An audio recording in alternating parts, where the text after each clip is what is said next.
Today marks 25 years since MKO Abiola's wife, Kudirat, was assassinated in Lagos. For many Nigerians, those dark days in the country's history are like yesterday. Despite the passage of time, demands that drove Nigeria's democratic movements then have only become more urgent. TVC News correspondent Ademola Lawrence reports. The judiciary in this country has been stampeded by the dictators that impose on themselves on us as our leaders and rulers. Kudirat Abiola was born in 1951 in Zaria, Nigeria. She was the second wife of the late MKO Abiola, winner of the June 12, 1993 presidential election. Kudirat was assassinated while seeking the release of her husband, who was detained by the military junta headed by General Sani Abacha.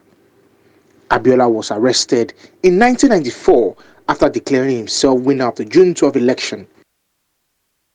Election was pronounced fair, free, fair and peaceful by the international observers and by the government-owned observers themselves, which was annulled by former military president General Ibrahim Babangida. Kudirat's assassination was the subject of our investigation and trials for many years. According to accounts, the murder was ordered by the military junta and carried out by 6 men. She and her driver were killed in a car from gunshot wounds. A personal assistant, who was later accused of being involved in the assassination, was in the car but not hurt.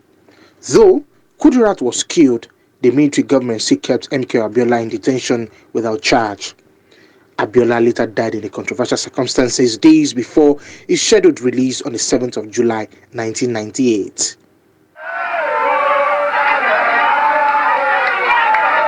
At the time of her death, an anti-military ruled media station, Radio Democracy, was established with its base in Norway.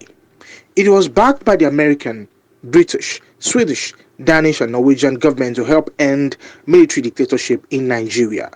The radio station was later renamed Radio Kudirat. In 1998, a street corner in New York was renamed Kudirat Abiola Corner, despite protests by the Nigerian government. 25 years after, many Nigerians say Kudirat Abiola remained a fierce fighter for justice, an epitome of commitment, a symbol of spousal love and paragon of African beauty. While she waxes stronger in memoriam, the tyrant swore that her death fade into obscurity.